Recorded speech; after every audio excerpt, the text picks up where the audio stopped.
साथियों प्रणाम, राधे राधे, जय श्री कृष्ण, राम राम। आप सबके भीतर बैठे प्रभु को मेरा प्रणाम। कैसे हैं आप सब? आशा करता हूं साथियों आप सब अच्छे ही होंगे। परमात्मा आपको सदैव प्रसन्न रखें, स्वस्थ रखें, खुश रखें, यही कामना करते हुए एक बार फिर हम सब आमने सामने आइए बातें करें। बातें करना अच्छी बात है, करनी चाहिए। तो आदमी डिप्रेशन का शिकार हो जाएगा यार। और बहुत सी बातें जो आप जानते हैं आप मुझे बताएं, जो मेरा अनुभव है मैं आपके साथ शेयर करता हूं। इसमें क्या बुरा है? कुछ सीखने को ही मिलेगा।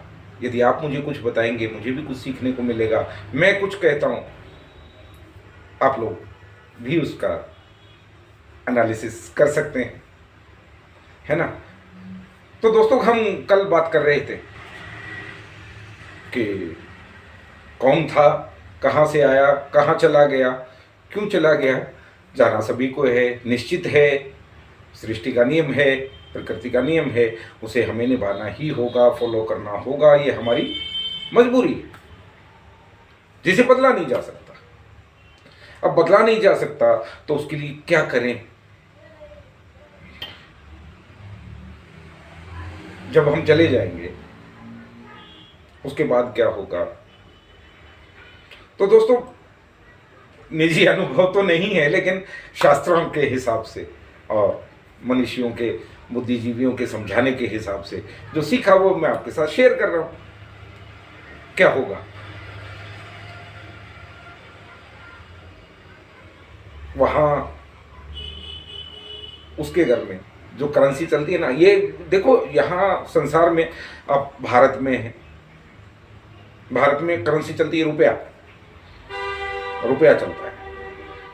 आपको यहां से थोड़ी दूर ही बांग्लादेश ही जाना हो तो आपको करेंसी एक्सचेंज करवानी पड़ती है, करेंसी बदलवानी पड़ेगी। वहां की करेंसी रुपया नहीं है, वहां टका चलता है। आप किसी और देश में चले गए, कनाडा चले गए, अमेरिका चले गए, वहां डॉलर्स चलते हैं, यूरो चलते हैं। यानी एक करेंसी सब जगह नहीं चल सकती, उसको आपको कन्वर्ट करवाना पड़ता है। ऐसे ही दोस्तों उस घर में जहां से हम आए थे, हमारा ओरिजिन, और जहां हमें जाना है वहां पे, वहां की मार्केट में ये करेंसी नहीं चलती। ये कागज के नोट, यूरो, डॉलर, टका, रियाल, दिरहम, ये सब वहां नहीं चलते, वहां कुछ और ही करेंसी चलती है। तो आज उसके बारे में बात करें। मैं बार बार अपने वीडियोस में आपको एक बात कहता रहता हूं, मनसा वाचा कर्मणा, मन से, वचन से, कर्म से जो हम काम करते हैं, जो हम कमाई अर्जित करते हैं, वहां पे वो करेंसी चलती है। वो करेंसी क्या है? वो करेंसी है आपके द्वारा किए गए कर्म। प्रारब्ध कर्म से ही निर्धारित होता है, प्रारब्ध कर्म से ही निर्धारित होता है। गांठ बांध लीजिए ये बात। हम पिछले जन्म में क्या थे हमें नहीं मालूम, अगले जन्म में क्या होंगे हमें नहीं मालूम, बिल्कुल नहीं पता। कोई विशिष्ट ही कोई सन्यासी होंगे जो ऐसा पता लगा सकते हो। आपके और मेरे आम आदमी के पास की तो बात नहीं है सर, बिल्कुल नहीं है। लेकिन ये तो समझ में आता है, श्रीमद् भागवत में भी लिखा है, अनेकों पुराणों में, अनेकों ग्रंथों में हमारे ये सब वर्णित है, लिखा हुआ है, और संत समझाते आए हैं कि क्या चलता है क्या नहीं चलता है। प्रकृति वही बात कहती है, तुम मन से जो कामनाएं करोगे वो प्रभु सुनते हैं, वो जानते हैं, क्योंकि वो बैठे ही कहाँ है, अंदर ही है।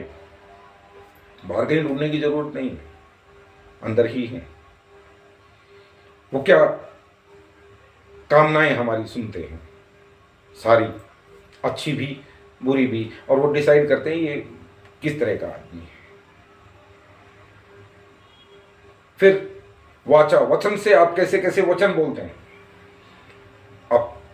भद्दी भाषा का प्रयोग करते हैं, आप अपनी वाणी से किसी को दुख पहुंचाते हैं, अथवा अपनी वाणी से किसी को सहानुभूति देके उसके हृदय को प्रसन्नता देते हैं, वो भी तो वही परमात्मा ही है ना। लीलाधर तो एक ही है जो अनेक रूपों में लीला कर रहा है। सामने वाला भी वही है, हम भी वही हैं, आप भी वही हैं, मैं भी वही हूं, और जिसे हम ढूंढ रहे हैं वो भी वही है, लेकिन वो अलग अलग रूपों में हमारे कर्मों के हिसाब से वो लीला करता है। उसी रूप में हमारे सामने आता है, उसी रूप में वो हमारा शुभ अशुभ तय करता है। वही प्रारब्ध है, वो अगले जन्म में हमें मिलने वाला है, यहां से जाने के बाद मिलने वाला है। तो वचन से और कर्म से हम कर्म कैसे करते हैं? हम जीव हत्या करते हैं, हिंसा करते हैं, दूसरे को कष्ट पहुंचाते हैं, प्रकृति को खराब करते हैं, कहीं गंदा करते हैं, तो उससे तय होगा। तो वहां करेंसी क्या चली? इन चीजों को वहां कुछ और नाम देते हैं, पाप पुण्य। वहां करेंसी पाप और पुण्य की चलती है।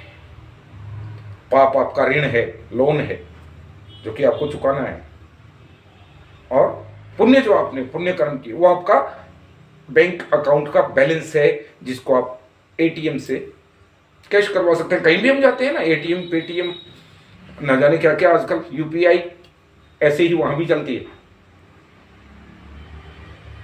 सेम है। तो समझिए कॉन्सेप्ट को, जो मैं कहना चाहता हूं।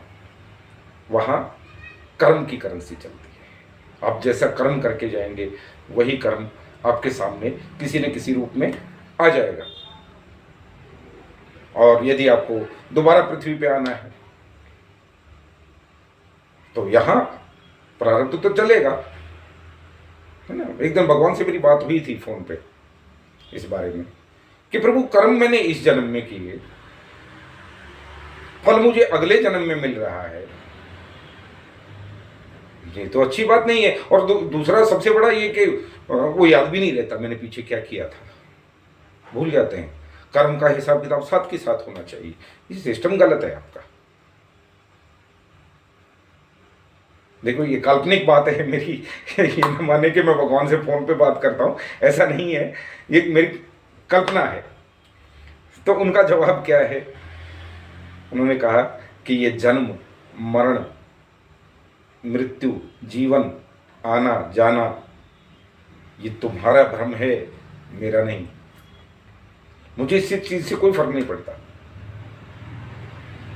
मैंने तुम्हें कर्म में बांध के अपनी माया के इस लोक में छोड़ दिया है, और तुम्हें ज्ञान दे दिया है कि सत्कर्म करने से क्या होगा और बुरे कर्म करने से क्या होगा। बार बार ज्ञान दिया है। अब तुम ही ना मानो तो मैं क्या करूं? तो साफ सी बात है, जितना हो सके प्रकृति को संवारिए। कहीं किसी सुधार में यदि आप योगदान दे सकते हैं, दीजिए। उसकी बनाई हुई किसी कृति को नुकसान मत पहुंचाइए, शारीरिक या मानसिक किसी भी रूप में। हो सके तो किसी की प्रसन्नता का कारण बनिए, किसी के आंसुओं का कारण मत बनिए। माता पिता गुरुओं की सेवा करें, संत दर्शन करें, तीर्थ भ्रमण करें, जरूर करें, लेकिन यहां जरा सफाई रखें। उसको यहीं बैठना है, यहीं है, वो छुपा हुआ भी यहीं है, अंदर ही है।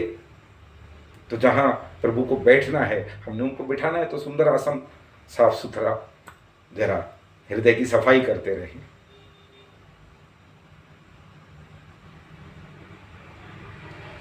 साथियों, साथ तो कुछ भी नहीं जाने वाला। जिस शरीर को लेके पैदा हुए थे यही नहीं जाएगा। हमने लाखों करोड़ों कमा लिए, जोड़ लिए, एक भी साथ नहीं जाने वाला। ये कुछ आभूषण से हम पहन लेते हैं ना, ये सब उतार लिए जाएंगे। जिस प्राकृतिक अवस्था में आप आए थे ना, उसी प्राकृतिक अवस्था में आपको विदा कर दिया जाएगा। ये तो चलता आया है। तो प्रैक्टिकल बात यही है कि अपने कर्मों को संभाल के रखें, सत्कर्म करें। आदमी के जाने के बाद ना दो तरीके से हम किसी को याद करते हैं। वो जी फलाने जी वो ऐसे ऐसे थे, हाँ वो यार क्या इंसान थे यार, वो बकवास एकदम, बड़ा बुरा आचरण करते थे, उनकी फलानी बात तो मुझे बड़ी चुभी थी। बाद में तो यादें ही रह जाएंगी, यहाँ तो कुछ नहीं रहना। और किसी किसी व्यक्ति को स्मरण करके भी हाथ जुड़ जाते हैं, ऐसे बहुत हैं, अनेकों उदाहरण हैं, आप सब जानते हैं। तो अब आपको उनमें से कौन सा बन के जाना है,